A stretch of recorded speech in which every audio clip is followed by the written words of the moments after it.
casal dentro de casa num bairro nobre de São Paulo. O casal foi enterrado no cemitério da zona oeste da capital, na presença dos 2 filhos. O duplo assassinato ainda é um mistério para a polícia. Foi nesta casa de classe média alta que o engenheiro Manfred von Richthofen, de 49 anos, e a mulher dele, Marisia, de 50, foram mortos com pancadas na cabeça. O caso Richthofen até hoje é considerado um dos casos mais emblemáticos e impactantes da história do nosso país, mesmo tendo ocorrido há mais de 20 anos atrás, no dia 31 de outubro de 2002. A brutalidade e a frieza envolvida no assassinato de Manfred e Marisia von Richthofen, pela sua própria filha, Suzane, e pelos irmãos Daniel e Christian Cravinhos, gerou e gera debates sobre a justiça do nosso país, sobre o quão longe uma pessoa pode ir por ganância, dinheiro e por paixão por alguém, por desejo de estar por alguém, além de ter gerado muitos debates sobre a situação psíquica dos 3 assassinos.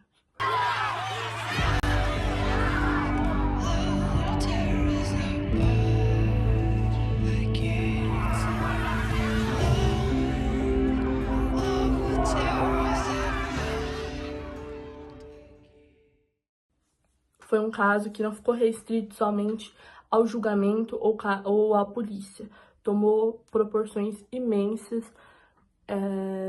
de as pessoas querendo que a justiça fosse feita e também gerou muitas produções cinematográficas, como os documentários, filmes e séries feitas sobre o caso. E principalmente baseando-se nas versões dos irmãos Cravinhos e da Suzane, porque dado o momento que eles foram descobertos, as versões se distinguiam muito e eles se separaram durante o processo.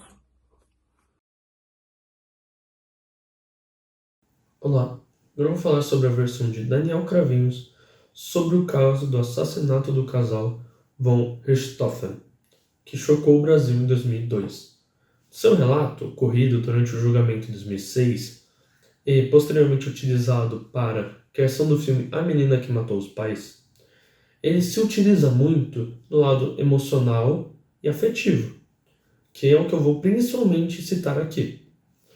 Nesse lado, mostra Daniel como uma pessoa calma, que não cometia nada ilícito, não cometia crimes, era uma pessoa boa, uma família humilde, prezava pelo bem, à exceção de seu irmão Christian, que tinha alguns defeitos, alguns delitos, algumas coisas ilícitas, porém Daniel dizia que isso não influenciava ele, que ele continuava sendo bom, que não queria seguir por esse caminho.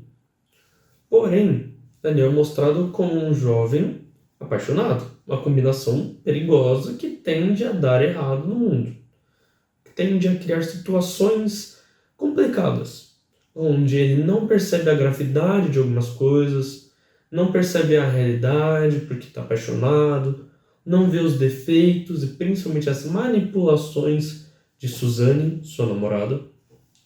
E isso tende a criar uma diminuição na sua autonomia e fazendo com que ele realize coisas que ele normalmente não faria. Como, por exemplo, o crime em questão.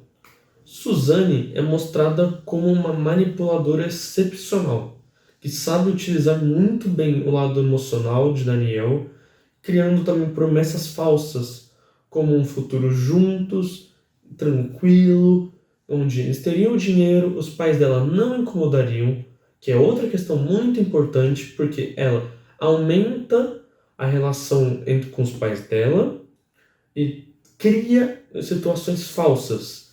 Cria que os pais dela batiam nela, cria que os pais dela eram muito mais conservadores do que eles realmente eram e que eles eram muito mais rígidos contra o relacionamento. Eles eram contra, mas não no nível que Suzane contava para Daniel. Com isso, criando uma falsa imagem de que ela corria perigo, de que ela precisava que Daniel fosse o seu salvador, ou seja, manipulando ele mais ainda. Com isso, Daniel acaba sempre cedendo às pressões de Suzane, pelo poder emocional que ela tem e porque ele quer ajudar ela, ser o príncipe encantado dela, entre aspas, salvando ela do perigo.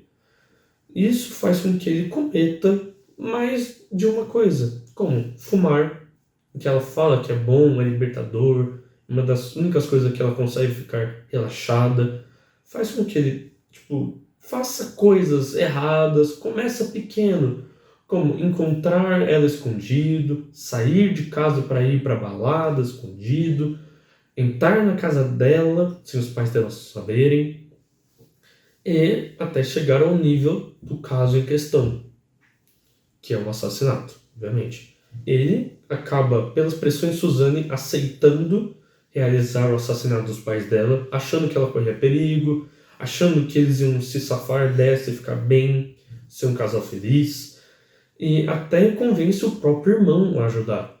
Chris tinha seus problemas, porém não era um assassino. Mas ele acaba ajudando Daniel, que estava desesperado para ajudar Suzane, que estava manipulando todos à sua volta. Com isso, chegamos ao crime, onde Daniel comete o assassinato. Não dá para dizer que ele é inocente, não dá para dizer que ele não sabia que era uma coisa errada, porém, ele foi enganado, ele foi muito manipulado para chegar nessa situação.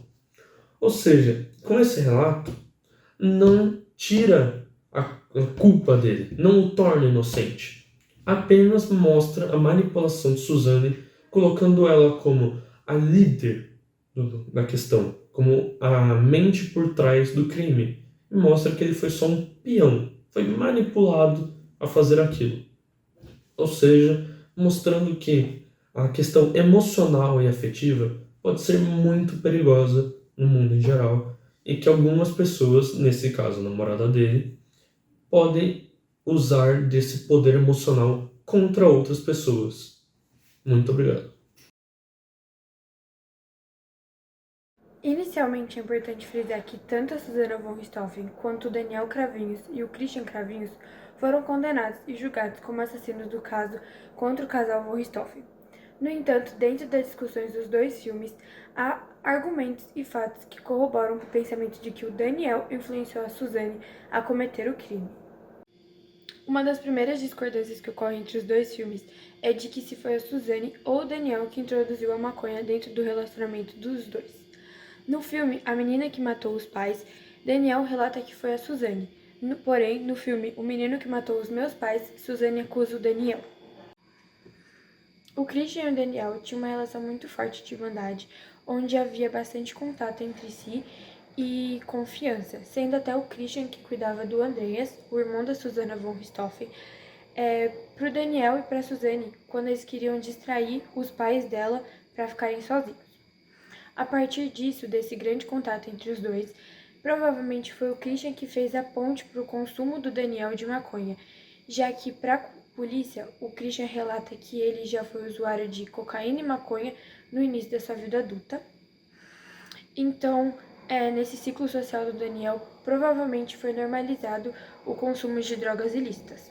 Em comparação ao ciclo social da Suzane com o Daniel, ela tinha contato com pessoas que exigiam um comportamento dela muito mais dito como certinho e rígido. E ela também tinha contato com poucas pessoas, girando em torno dos funcionários da casa, seus pais, seu irmão e as pessoas do cursinho, escola e do karatê. Também os seus pais não traziam muitos amigos de fora e tinham poucos contatos com os colegas de trabalho, sendo muito mais fechados do que a família Cravinhos. Então, é muito mais crível que o Daniel apresentou a substância para Suzane, já que do ciclo social dela não era normalizado esse consumo, e do Daniel, sim. Em seu depoimento, Susana von Richthofen acusa o Daniel de ter uma postura autoritária e manipuladora com ela ao longo de todo o relacionamento, influenciando ela a matar a aula, a fumar maconha e muitas das vezes a mentir para os próprios pais. Mas ela admite que o pai dela tinha uma postura autoritária e rígida, tendo como exemplo a proibição do namoro entre Daniel e Suzane. Você que é o Daniel? Sou eu mesmo.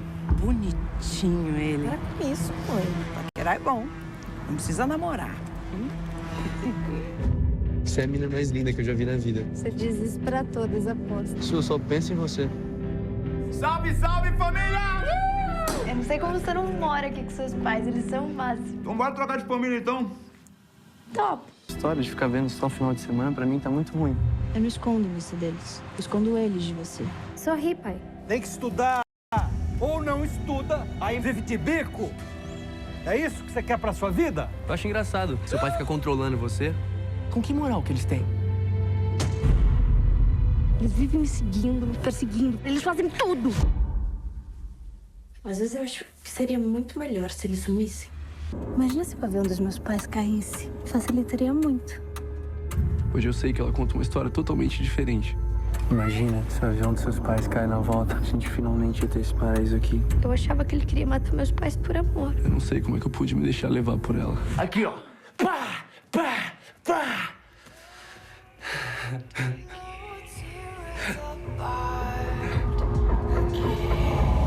Matou? O que foi, filha? Eu quero morar.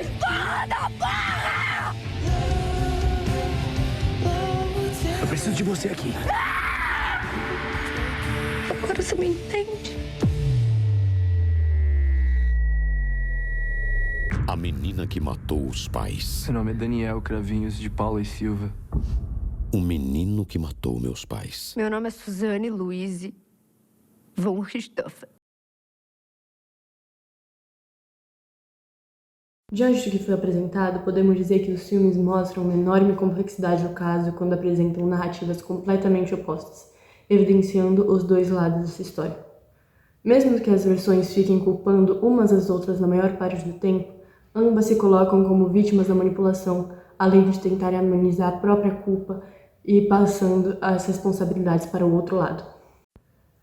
Os filmes A Menina que Matou os Pais e O Menino que Matou Meus Pais deixam subliminar, porém existentes, o desejo em comum do casal, onde Daniel e Suzane queriam garantir a continuidade do relacionamento, já que os pais de Suzane eram explicitamente contra eles ficarem juntos. Ambos viam a morte dos pais como uma forma de alcançar a liberdade de viverem como queriam, sem precisar seguir regras e ficar submetido a elas. E a possibilidade de ficar com a herança da família era o que impulsionou os dois a cometerem esse crime. Tendo isso em vista, comparando os argumentos, é possível observar que Suzane, sim, foi a mandante do crime, incentivando Daniel a cometer e ajudar a planejar o assassinato. Ainda assim, é fundamental analisar que Daniel, sim, tinha tendência para cometer tais atos atroozes.